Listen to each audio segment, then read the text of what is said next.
welcome. It's time for us to talk sport on Global Television, 26th day of December 2024. It's a Boxing Day. It means the day we share gifts and not necessarily getting into the ring to box and hit people out with knockout punches. We're talking football. That's where we're going to kickstart today's edition. My name is Anthony Moore. Welcome to today's edition. That promises to be exciting with lots of fun in between as we're in the mood of celebration and not necessarily just doing sport. Let's talk about one Nigerian player who's picking who he considers the best player in the English Premier League. Talking about Ola Aina is in the news this morning as Nottingham Forest going back. Ola Aina has named who he thinks is the best player in the Premier League. Aina, who is a regular for high-flying Nottingham Forest, was quizzed during a guest appearance on the football podcast Filthy Fellas. The former Chelsea Academy starlet, who's 28, didn't hesitate when stating who he thinks is the most consistent footballer in the top flight. Members of the Filthy Fellas panel wanted Aina to say Mohamed Salah, where he plumbed for another attacker. Saka has scored 5 Premier League goals and claimed 10 assists so far this season, while Salah has 15 goals and 11 top flight assists. The Arsenal attacker is facing a lengthy spell on the sidelines after suffering a hamstring injury during his side's 5-1 win over Crystal Palace. Mikel Arteta has said Saka is going to be out for action for many weeks, with there being fears the England star could be out until March. Arsenal doctors are reluctant to put a time scale on Saka's return, given his track record of recovering swiftly from injuries. Aina himself has scored 2 goals in 17 games for Nottingham Forest as Nuno Espirito dos Santos side look to make a push for European sport. Meanwhile, Forest in fourth sport hosted Tottenham on Boxing Day. That's definitely today we're going to see Ola Aina in action against Tottenham, and we wish him the very best of luck as we hope he gets all 3 points in today's fixtures. Alright, from Ola Aina, Nigerian international, let's move to Old Trafford, where we got some very interesting news, not directly concerned to Old Trafford, but Amorim's replacement as Sporting Lisbon got sacked on Christmas Day. That's the big story, that Amorim's replacement sacked 6 minutes left of Christmas Day. And that's where it happened. Let's let you know that Sporting Lisbon failed to spread the festive cheer on Christmas Day as they sacked manager Yao Pereira just over a month after he replaced Ruben Amorim. Pereira, who's 40, was a former fullback who enjoyed 3 separate spells playing for the club. After retiring, Pereira moved into coaching with the Portuguese outfit, spending 2 years in charge of their under-23 team. Before he was promoted to lead Sporting reserve side at the start of this season. However, the 40-year-old won just 3 of his 8 games in charge after assuming control of the first team on November 11th, suffering a particularly heavy and damaging home loss, 5-1 defeat by Arsenal in the Champions League. In fact, Pereira became the first Sporting boss in history to lose 4 of his first 5 games as manager, although his side had shown signs of turning things around with a 3-game unbeaten run heading into Christmas. Yet this didn't save Pereira as the club announced news of his dismissal with a short statement at 11:54 p.m. on Christmas Day. Pereira's appointment came after Amorim departed the club last month to replace Erik ten Hag at Manchester United. During his spell in charge, Amorim secured Sporting's first league title in more than 2 decades before repeating defeat last season as speculations linking him with a move to the Premier League intensified. Sporting were top of the Portuguese league at the time of Amorim's departure and second in the Champions League stage. However, under Pereira's guidance, they have slipped to second domestically and 1 point adrift of rivals Benfica, while Sporting are now in the 17th in Europe's elite club competition, having also suffered a defeat by Club Brugge.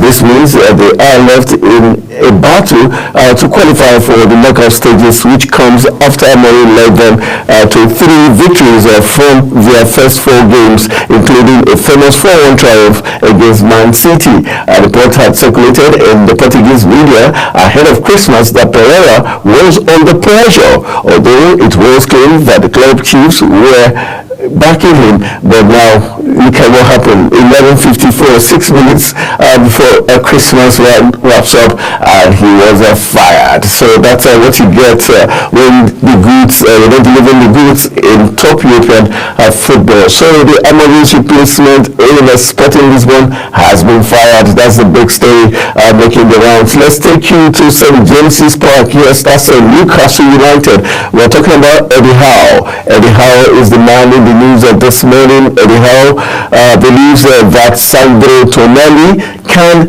lead Newcastle's Andrea Pirlo, but with an engine to boot. The Magpies boss admits he saw an immediate likeness to Italy legend Pirlo when watching Tonali playing for AC Milan before signing him for £52 million in the summer of 2023. The 24-year-old is only just finding his best form on Tyneside after missing 10 months because of a ban for illegal gambling handed down by the Italian authorities. But Tonali is now thriving as the conductor at the base of Newcastle's midfield. They are beaten in 6 matches with him all at number 6, and Howe insists there is more to his game than simply passing. There have been various reports emanating from Italy in recent weeks of Tonali wanting to return to his homeland. They have been played down by sources closer to the player,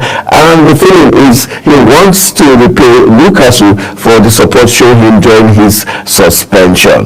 Alright, let's see if that's going to pan out. Tonali definitely doing great things for St. James's Park. Talking about Newcastle, is he going to stay put, or will he be leaving in the general transfer window all the summer? That's a big question only Newcastle and Tonali can answer. And the big confidence from Eddie Howe saying he believes Tonali can be Andrea Pirlo of Newcastle. Alright, let's move on. Still talking Christmas matters, and one man is in the center of the storm. Yes, he's from Africa, but he's a Pharaoh. Yes, from Egypt. Guess what I'm talking about? Mohamed Salah. Alright, let's tell you that Mohamed Salah has been criticized by Muslim fans for celebrating Christmas. That's absurd. Alright, the big story says Mohamed Salah has once again been criticized by his Muslim followers after posting a picture of him and his family in front of a Christmas tree. The Liverpool star, who is a Muslim, captioned the photo with hashtag Merry Christmas, as has become the tradition for him, his wife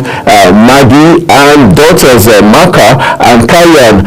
They posted in matching pajamas for his Christmas post, smiling in front of the tree and a gingerbread person. Muslims do not traditionally celebrate Christmas, but some do partake in the festivities that take place during the Christian holiday.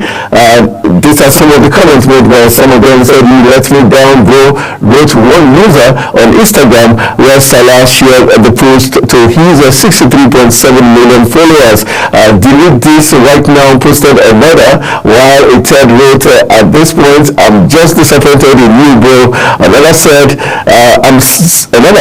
"We Muslim people look up to you, and you do this in return," accompanied by 3 crying emojis. Other looked to the defense of Salah with one fan writing, "Merry Christmas, no, ignore all this." Okay, can use that word on TV. Hope you and your family have a well-deserved holiday season. Another posted in what has become an annual tradition on Christmas Day. I read and enjoy the comment on post for an hour. Alright, on what never disappointed, Salah has been a scintillating form this season, netting 15 goals and picking up 11 assists so far this term, meaning he leads the race for the Golden Boot after shining against Tottenham in Liverpool's last game. He became the first ever Premier League player to register 10 goals and assists before Christmas. He is set to line up against Leicester on Boxing Day for the Reds, but that didn't hate stop fans criticizing him under his post. One follower posted, with all the warning, you still go ahead and post this shame post of yours. May Allah guide you to the right path. That was one of them. Then for another, it says, for now on, I shall unfollow you from all platform and also block you. This laughable. Another said that you are disgraceful. I also stopped to watch Liverpool match forever, says one other fan. And the other one says, another wrote, mark my words, you won't score any goal till the end of the season. Let's see if that would happen, because Salah is going to be in action today against Leicester, and that says he won't score any goal till the end of the season for disrespecting our beloved. Okay, that's on the flip side there. Alright, that's on the lighter side, but that's what fans are saying, because they feel he shouldn't, but that's out of place. We should be celebrating both the Christian and Muslim religious celebrations. It's for humanity. That's my word for you there. Alright, let's move on to other big stories making the rounds. We're talking Amorim this time. Yes, Coach Ruben Amorim. Yes, Amorim is in the news this morning, and he's talking to Rashford. Yes, Amorim reviews how Rashford can win back his place. That's the big story. It has been 2 years since Marcus Rashford was dropped by Erik ten Hag at Wolves after being late for a team meeting and came on to score the only goal in Manchester United's win. Ten Hag hoped Rashford had learned his lessons and there would not be any more problems regarding the player's attitude and discipline. However, United returned to Wolves on Wednesday with Rashford again the main topic of conversation and no such a straightforward path to redemption. Ten Hag's successor Ruben Amorim has left Rashford out of the last 3 games over his performance levels in training. The players claim in an interview that he is ready for a new challenge and has done little to quell doubt over his future. Amorim has clarified the situation by confirming Rashford is keen to play again, but insists he will decide when to bring in from the cold as he tackles the wider issue of United being in the bottom half of the table at Christmas for the first time since 1989. Meanwhile, despite questioning the influence of Rashford's camp, Amorim denies the issue has become a distraction. The time will tell if it has become a distraction or not. Alright, from Old Trafford, let's take you to the blue side. Let's take you to the Blues. Let's talk about Stamford Bridge. That's where we're heading next. And Maresca is in the news this morning. Maresca is warning Palmer is not safe from being dropped. Yes, Maresca is the person we're talking about this morning. Let's tell you that Cole Palmer must do more to stop being man-marked out of matches, with Chelsea manager adding that not even his England superstar is safe from being dropped. As strange as it sounds, given Palmer's reliability since signing for £42.5 million from Manchester City and his ability to become Chelsea's match winner in a flash. Some supporters have been calling for Joao Felix to get more of the chance over their 22-year-old creator. The clamour followed Chelsea's 0-0 draw at Everton when they missed out on going top, and Felix was an unused substitute. Maresca addressed the situation ahead of taking on Fulham on Thursday, saying of Palmer being man-marked. Meanwhile, Maresca suggested he would sanction the Slaves next month of any player who tells him they want to go, though he does not know if Christopher Nkunku will express a desire to exit. Maresca spoke with his former boss Pep Guardiola over the phone on Monday and said it makes him laugh when critics claim City's manager is finished. Alright, is Pep Guardiola finished is a big question, but Maresca says he doesn't believe Pep Guardiola is finished. Alright, from Stamford Bridge, let's take you to the Etihad Stadium. Let's talk about Man City. Yes, the blue side of Manchester. And we're talking about Manchester City stars.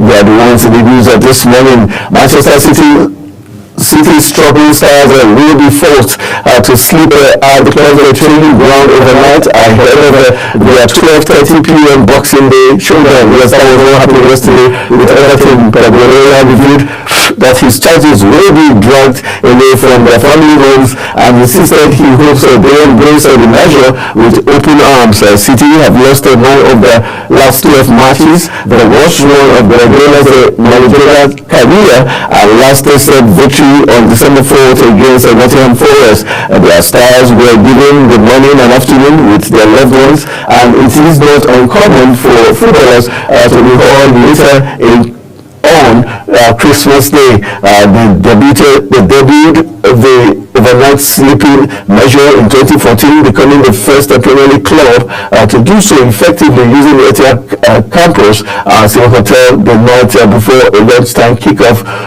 home games. Their base has 80 bedrooms with a sleeping enhancing wallpaper, while £150,000 was spent on mattresses and pillows. Everton have proved their mettle in recent times with a 4-0 win over Wolves before holding Arsenal and Chelsea to 0-0 draws. City are hoping to arrest an alarming loss of form, which has seen them slip to 7th in the Premier League and 4 points off fourth placed Forest. They had only lost 9 in their previous 106 games before this storied 12-match spell, which has seen them suffer defeat as many times. City at bottom of the Premier League front table over the last 8 games, having picked up a paltry 4 points, one less than next was Southampton, who recently sacked Russell Martin and replaced him with Ivan Juric. They did at least call in players' wives and girlfriends for the club's Christmas party in a bid to raise their spirits. Meanwhile, the likes of Kevin De Bruyne, Bernardo Silva, Ike Gundogan appear to enjoy the occasion, with their partners posting black and white pictures on Instagram. Meanwhile, Gundogan and his wife Sarah took to the photo booth with Silva and his wife Ignace Thomas also doing so. Alright, that's what Man City is trying to do, just to ensure that today they will be able to get all 3 points against Everton, and there's going to be a tour one at the Goodison Park, a very tough place to visit. It's going to be Man City taking on Everton, and Everton players have been in good form. For Man City, it's been the opposite, but last night they slept over in their training camp just to ensure that they don't get distracted for the match against Everton today. So it's going to be a very big boxing game, day match between Man City and Everton at the Goodison Park. Alright, let's talk about West Brom exit. That's the next big story we're talking about. West Brom exit. Yes, the West Brom coach exit is the matter we're looking at this morning. Let's confirm to you that fans of West Brom Albion have had their festive period dampened by the news of Carlos Bergen's mid-season departure. The highly rated manager is returning to his homeland to take up the reins at struggling Valencia after a 2-year spell at the Hawthorns. Valencia offered to pay Albion the £2.8 million required to release the 41-year-old manager from his contract. West Brom, who are 7th in the championship, announced his exit on Christmas Eve. Corberan, who previously worked as a coach at Leeds United under Marcelo Bielsa before going on to manage Huddersfield Town. Olympiacos and West Brom joins the Valencia side in the 19th place in the La Liga. He grew up in Chest, the Valencia region of Spain, and many of his family remained there. As a goalkeeper, he played youth football for Chelsea and was on Valencia's books before opting to go into coaching at the young age of 23.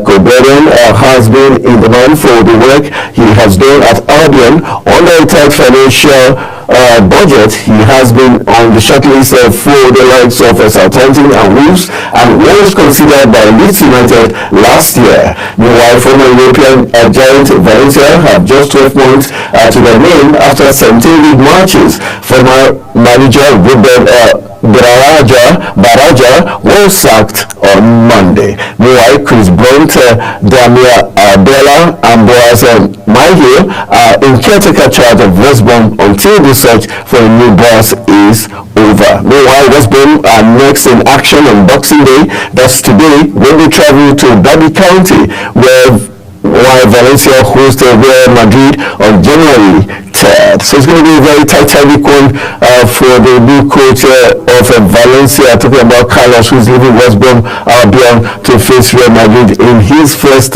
match as their new coach. January 3rd is a big one against the Galacticos. How well is he going to kickstart his career as a coach of Valencia is a big question. Only he and the boys Valencia can answer on match day.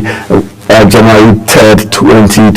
Alright, let's talk about footballers at Christmas. Yes, that's a very interesting one, the picture story. We're going to see lots of footballers with their family members, and indeed it's going to be fun watching them. Now you can see them outside from the pitch, see them at home with their family members, how calm and gentle they seem when they are with their families. The likes of Cristiano Ronaldo share their festive snap on social media as footballers are posted alongside their new ages, their wives and girlfriends, and their children on Christmas Day. Players have been settling down to enjoy the day, though many will be in training too ahead of the chaotic period post-Christmas, with a number of games taking place all over the world. Defending Premier League champions Manchester City will be among the teams in action on Boxing Day, with their 8 games in total before 2 more. Brighton versus Brentford, Arsenal versus Ipswich take place on December 27th, but alongside some trips to the training ground, players have posted alongside their families for social media posts to show fans how they are spending Christmas fronting the festivals. Was Ronaldo, who shared his post online to his 645 million Instagram followers as he sat alongside mother wife Georgina Rodriguez and his 5 children, all wearing matching pajamas. Potentially luckily for Ronaldo, Al-Nassr are out of action until January 9, meaning the former Manchester United star has a break until he takes to the field again. The next season, Lionel Messi, meanwhile, shared 2 photos via his wife's Instagram account. He smiled arm in arm with Antonella Rodcuzo, and again alongside the couple's 3 children. Elsewhere, in terms of Premier League stars, Emiliano Martinez suited up to sit down with his wife Amanda and the couple's 2 children. Luis Diaz closed up with his 4-person family, and Alexander Garnacho laid in front of the tree with his girlfriend Eva Garcia and their young son. Across Manchester, Bernardo Silva was seen in front of a Christmas tree alongside his partner Ines Thomas with daughter Carolata, who was born earlier this year. On the shoulders of the Manchester City star, he is likely to line up against Everton on Boxing Day, as per Guardiola's side look to turn their form around. Their actual teammate Lisandro Martinez appeared to put Manchester United through the defeat by Bournemouth behind him as he stood next to his partner Mauricio Perez Benitez, who is pregnant. That's Martinez dash. So Martinez, and that is Luis Diaz on the picture there. Then Cucurella's family spotted matching pajamas in Chelsea's blue as the 5 of them sat in front of their tree with a giant gong in the background. And Pedro Neto closed up alongside partner Carolina Silva, also with their 2 dogs. And in Spain, we have Luka Modric wore a red Christmas jumper for what will surely be one of his final Christmas. So those pictures are pictures of footballers with their family members all through enjoying Christmas away from the football pitch, away from action, defending, scoring goals, catching footballs and all that. So it tells you these players also love their family and they look good with their families. Alright, those are some of the big stories making it out. Let's go for a quick break. When we return from the break, we'll be looking at other issues making the rounds. Stay with us.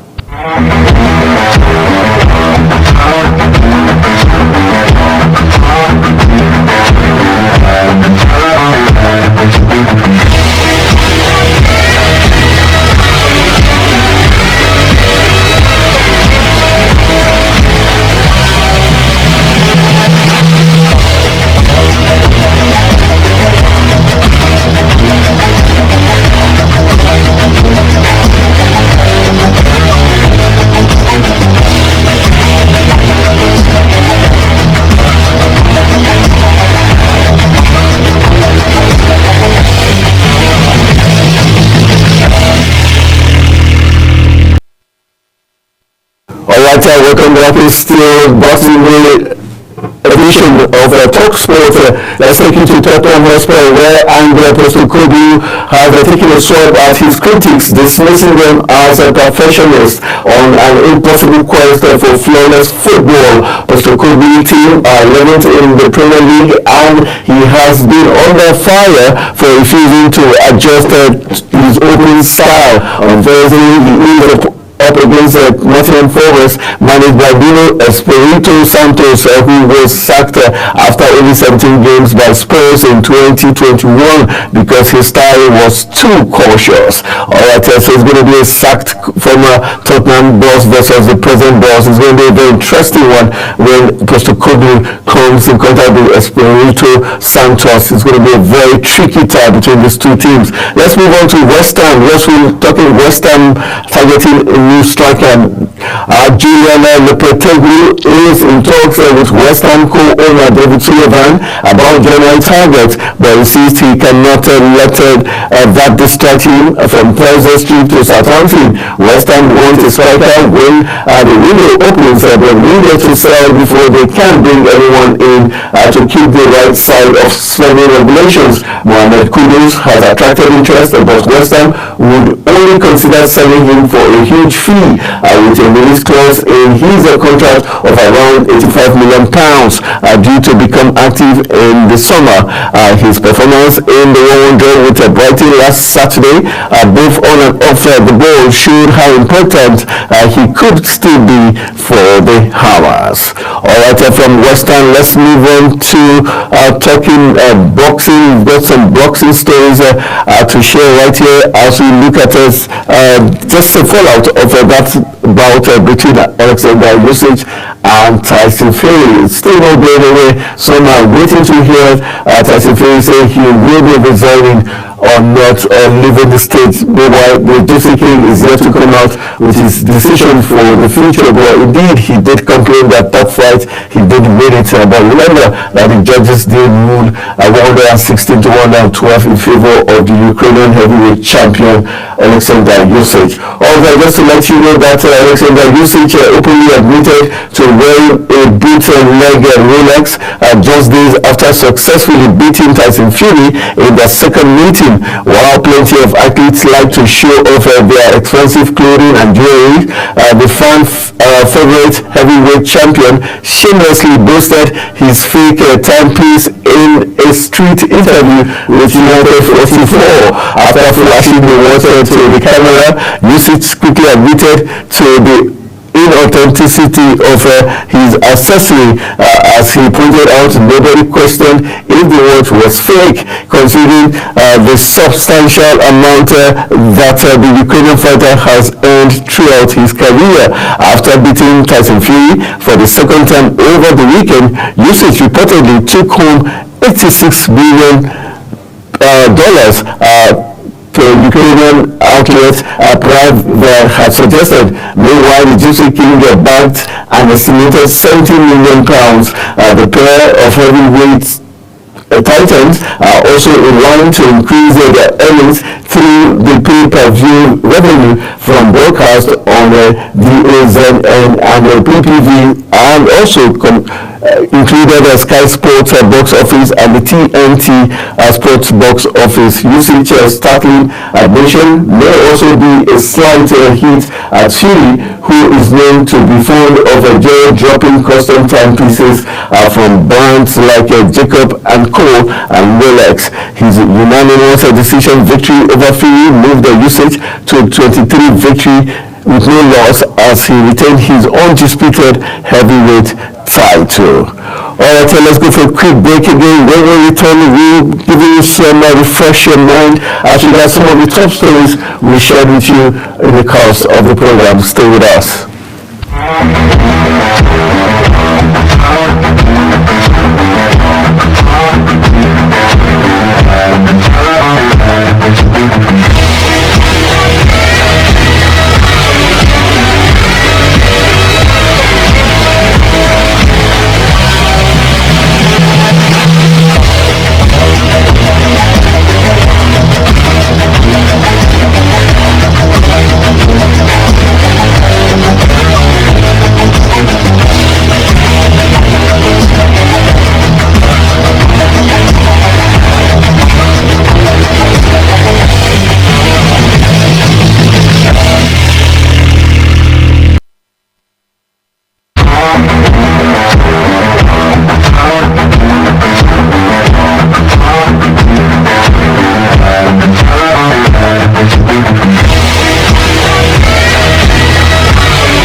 for sports' biggest moments on global television. The headlines, scores, breaking news and commentaries on sporty events. Talking with the biggest players, strikers, and about the slam dunks and goals, stunning saves, near misses and upsets. Let's talk about the greatest home runs, comebacks, knockdowns and victories. Talk Sports with the King of Sports, Anthony Momodu. Weekdays 10 a.m. Don't miss out. Oh, that goal! Beautiful work from the wingers!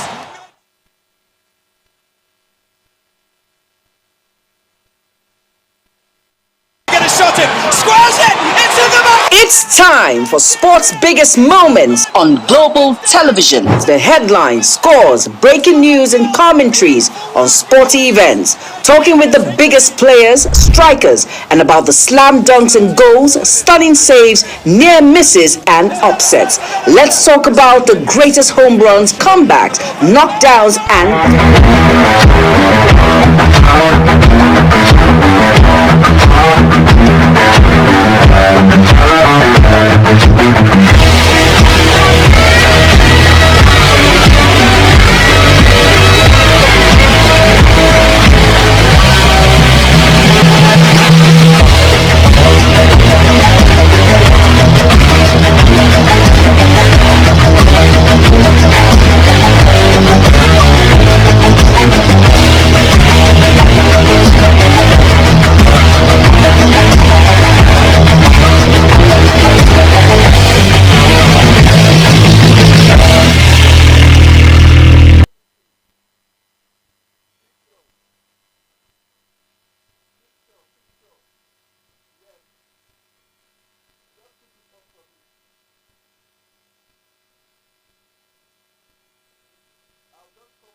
Alright, welcome back from the break. You still talk sport, and we're giving you all the big stories making the rounds. We told you earlier that Manchester City's struggling stars were forced to sleep at the club training ground overnight ahead of the 12:30 p.m. Boxing Day showdown with Everton.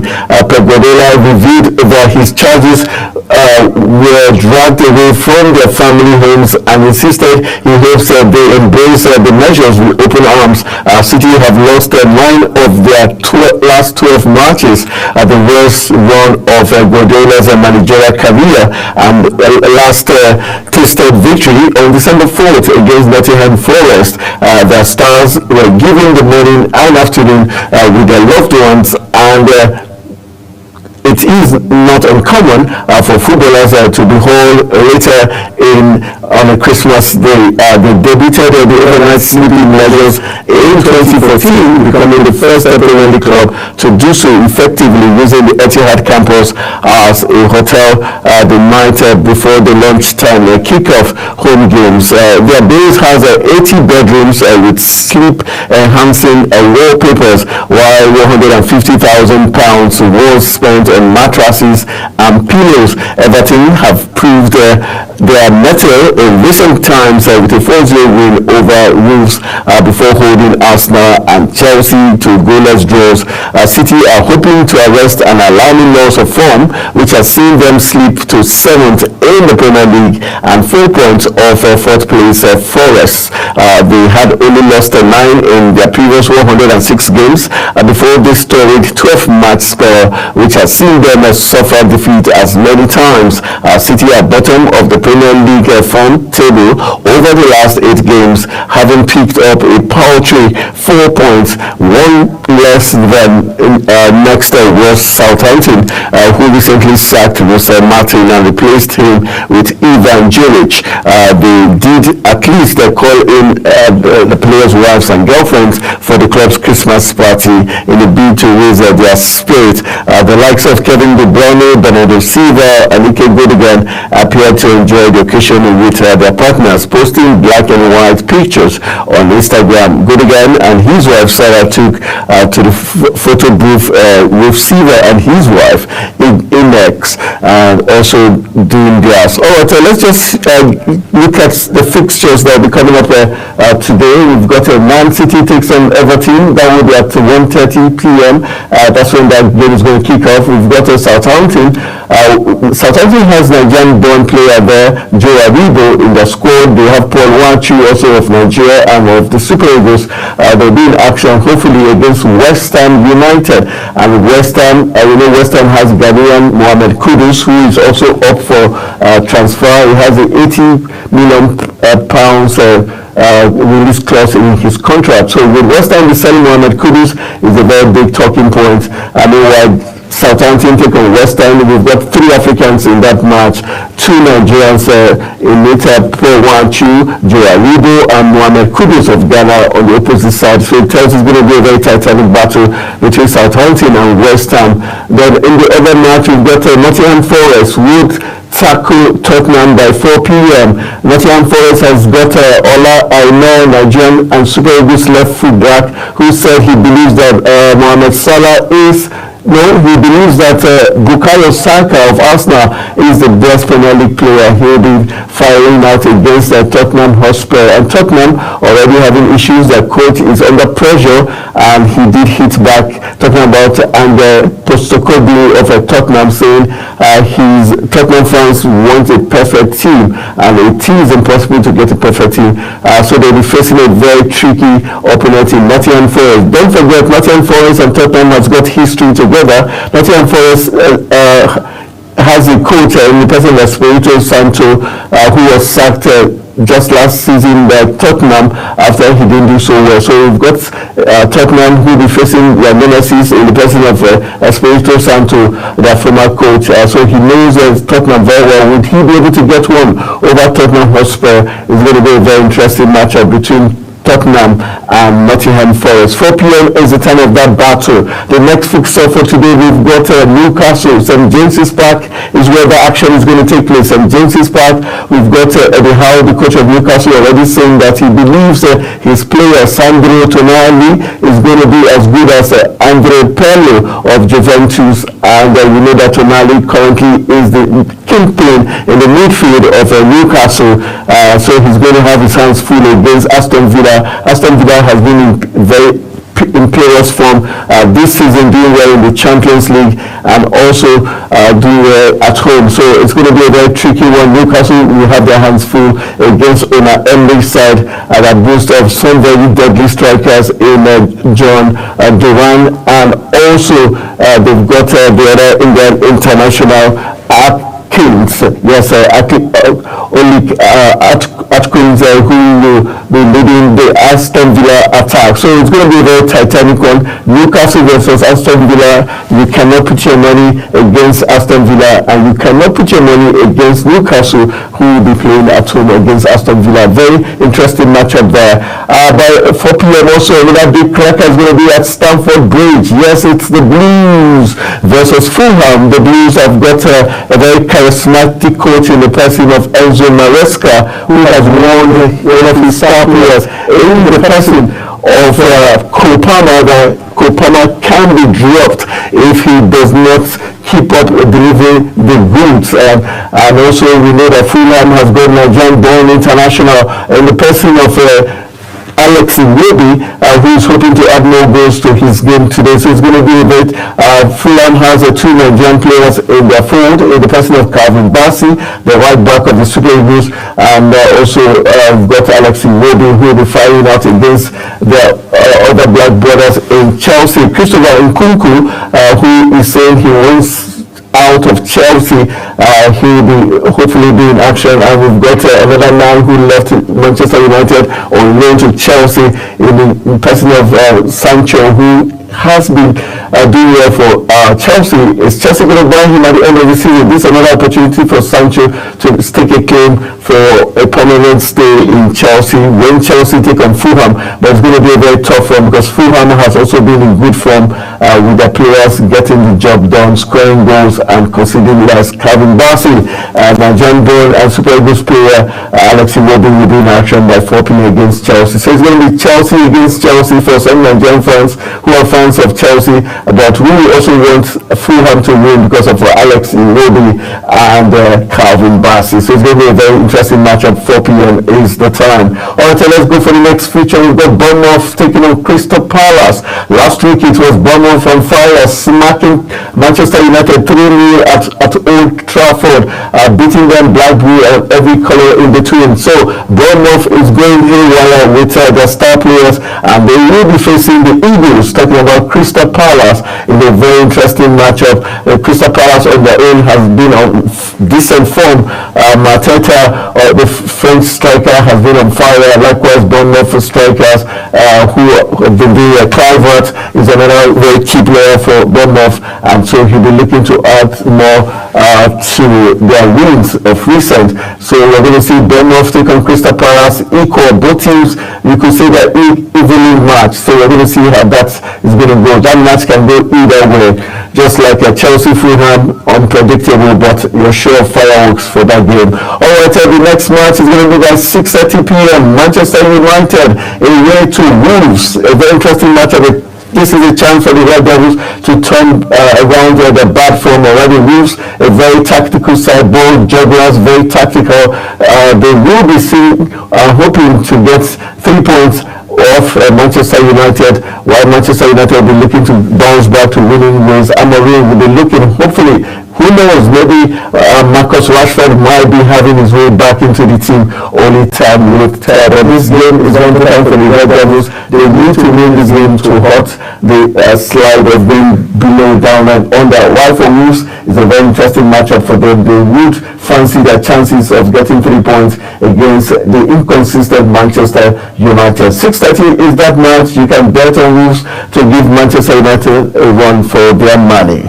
Alright, the last game of the day, the Boxing Day, is going to be Liverpool versus Leicester City. The both teams are starting with an L, but definitely Liverpool, they say they never walk alone, and it's going to be a very tricky one for Liverpool. They've been in fine form, they've been winning their matches, they look unstoppable on paper. It's Liverpool all 3 points going, but in football you can never say never, and they're facing a Leicester side that has got Nigerian born Wilfred Ndidi in the middle of the park. So we're going to see how that matchup is going to be. And don't forget, Ruud van Nistelrooy, the coach of Leicester, will be looking to get one over Liverpool to do Manchester United a favor by beating Liverpool. Will be a huge favor done to the Red Devils. So it's going to be an interesting one for Ruud van Nistelrooy as the coach of Leicester, trying to make sure that Leicester does not lose again after losing last weekend. So these are the Boxing Day matchup for your delights. Make sure you go out there and watch those matches. They're truly very tricky ties, and you can never say never for any of those fixtures. That's how we're going to come to wrap on today's edition of the program Talk Sport on Global Television. My name is Anthony Mawodi, the king of sports, saying go out there, have a great Boxing Day, as I will be doing same as I watch this very interesting matchup. Good morning.